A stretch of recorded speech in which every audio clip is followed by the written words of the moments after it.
Hello friends, welcome back to my channel. পুনরায় তো তোমরা অনেক রকম রেসিপি ট্রাই করেছো। এরকম রেসিপিকে তোমরা কখনো ট্রাই করেছো? খেতেও যেমন লোভনীয় আর বানাতেও লাগে কিন্তু খুবই কম সময় আর খুবই কম উপকরণ।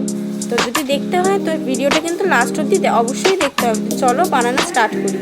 তো প্রথমে এখানে আমি নিয়ে নিয়েছি পনির, কাজু, এখানে নিয়ে নিয়েছি পোস্ত, নিয়ে নিয়েছি চারমগজ, আর এখানে নিয়ে নিয়েছি গোলাপ জল, আর নিয়ে নিয়েছি এখানে মিঠা আতর।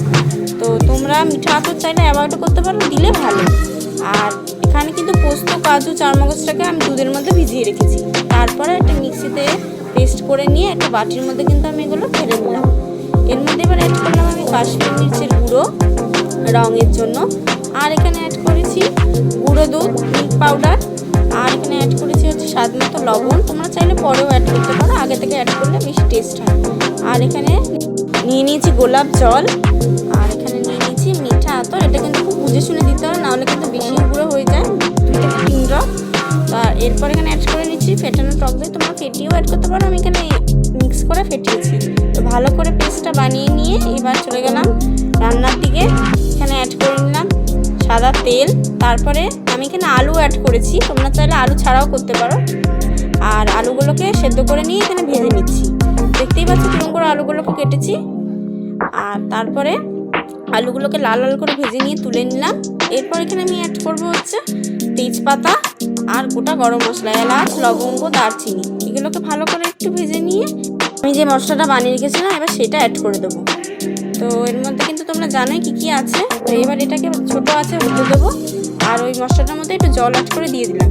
গায়ে লাগা মশলাটা ভালো করে মিশিয়ে নেওয়ার পরে কিছুক্ষণ বাদে এখানে পনিরগুলোকে কিউব কিউব করে কেটে আমি এখানে অ্যাড করে দিচ্ছি। পনির কিন্তু ভাজা যাবে না, আর গ্যাসের ফ্লেম যেন সবসময় লো টু মিডিয়াম থাকে।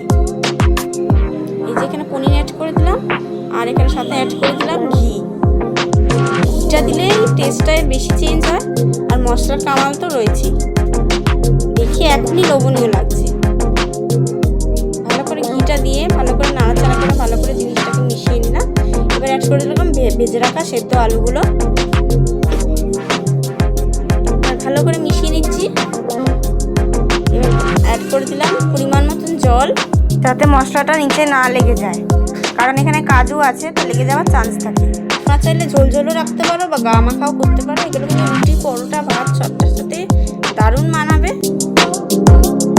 দেখো সব অ্যাড করে দেওয়ার পরে আমি এখানে মিশিয়ে নিলাম। টেস্ট করেও দেখে নিয়েছি সব ঠিক আছে, আর খেতে কিন্তু দুর্দান্ত হয়েছে।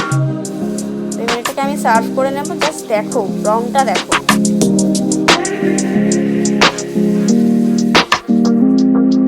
টানটানান, তা আমাদের শাহি আফগানি পনির রেডি। কেমন লাগলো রেসিপিটা অবশ্যই জানিও কিন্তু।